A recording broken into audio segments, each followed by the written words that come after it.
So, with that being said, I wanted to ask you, Deepak, do you have any tips for viewers on trading?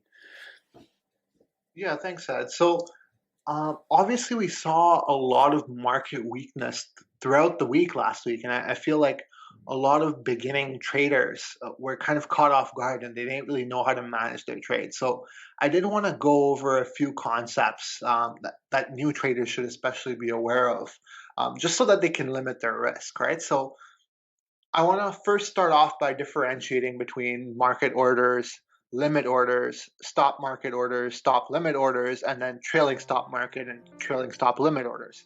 So, a market order is what we're used to. You place an order on your account, you do it at market. So, whatever the prevailing price is at the time, your order gets filled at that price. The limit order, on the other hand, if you look at a stock, let's say it's trading at $50, you can place a limit order at, let's say, $48. So when you place that order is only going to be triggered when the stock price falls below 48. So if it never hits 48 and it goes from 50 to 52 and just keeps going higher, that order won't fill. So that prevents you really from buying at a top. So if you know that the stock's going up, you want to put a limit order slightly lower so that when it does pull back, you make sure that you're buying at a lower price and you're not buying at a price that you're not comfortable with, which you run the risk of if you're placing a market order. Similarly with a stop market order, so if I have a profitable position, let's say I want to protect profits because I'm up 1,000, 2,000, 3,000, whatever your profit is, right? If you set a stop market order, let's say the stock price, again, let's use the example of $50. You want to set a stop market order of $45. So that means that if the stock price dips below 45 or it dips to 45, the order gets triggered at the market level. Now, if there's no volatility, this is usually a safe order to place because you'll probably get a price that's very similar to your stop order. But if it's volatile and the stock price, let's say, is dropping very sharply, it might not fill at 45, it might fill at 40. So you have more risk there. That's when you use the stop limit order where, okay, sure, it drops from 50 to 45. But if you have a stop limit order of $45, if the stock drops to 44, the order won't fill. So it'll have to go back up to 45 before it fills. So that's the discrepancy there between a market order and a stop limit order. With the stop limit order, there's also the chance that the stock keeps dropping and your order doesn't fill because you've placed a limit order at 45, but it keeps going from 44 to 43 to 42. So depending on what your goal is, you'll want to adjust accordingly. Um, a similar topic is a trailing stop market and a trailing stop limit order. They're very similar to just a traditional stop market and stop limit order, but when you have a trailing order, basically you can apply either a percentage amount, like let's say it's trading at $50 and you want the stop loss to trigger at 5% down. You can do that.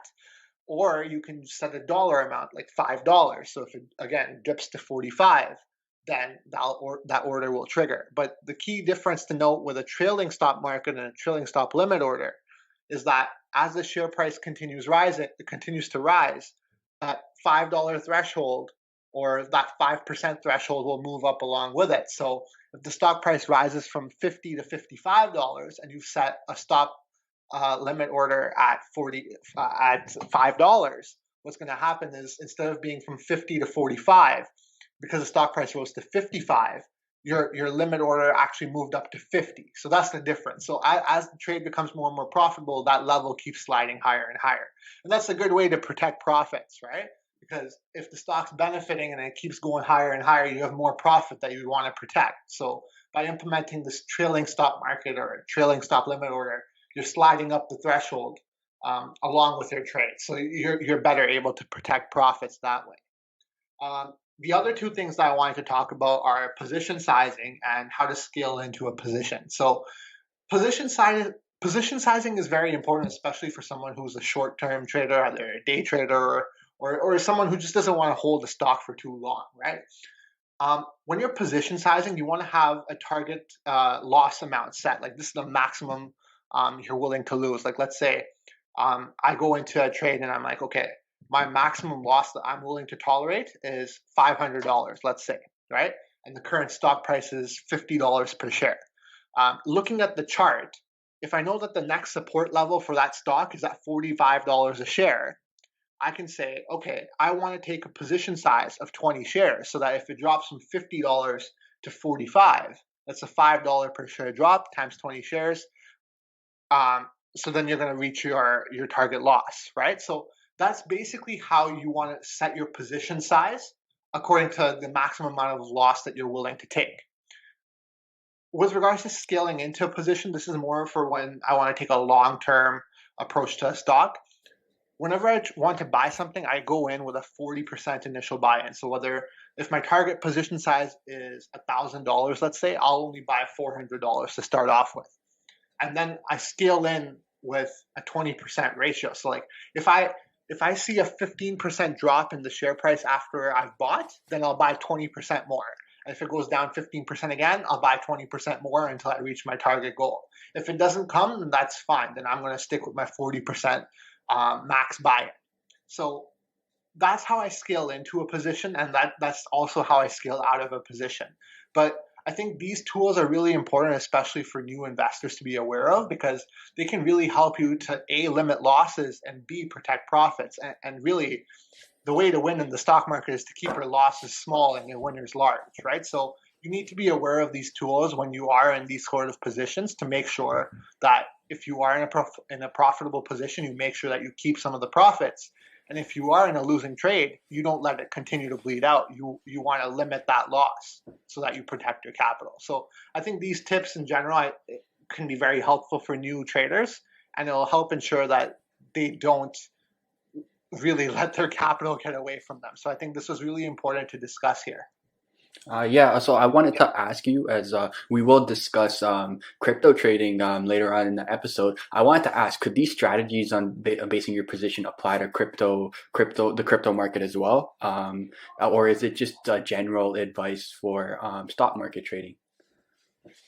See, I don't know if these crypto trading platforms have the stop market orders, stop limit orders, or the trailing stop market, trailing stop limit orders. I don't Hmm. think it has that, but maybe it does depending on your platform. But Right. still, position sizing, again, like it's really important. But with crypto, the thing is, you don't have a fixed number of shares to buy, so it's a little bit different to sort of phase in. But again, like scaling into position is always important. Like I said, like if I want to go into Bitcoin, I'll take 40% of my initial um, target amount to invest. And if it drops 15%, which is entirely possible given the volatility in crypto, then I'll buy another 20%. And if it keeps falling, I'll buy another 20%. But I think a lot of new traders just go heavy on their first shot of buying these stocks or buying these cryptos. And then when it pulls back, they get frustrated and then they panic sell, right? Hmm. So Yeah. you want to avoid that. You don't want to panic sell, but again, you don't want to let a losing position completely run away from you. But you also don't want to buy heavy and then at a pullback, a healthy pullback, you end up selling because it's too big of a loss for you to handle. So these tricks will work regardless of whether it's crypto or whether it's a stock. But um, these are just some prudent tips for someone who's new to trading to just keep in mind to make sure that they're not losing more money than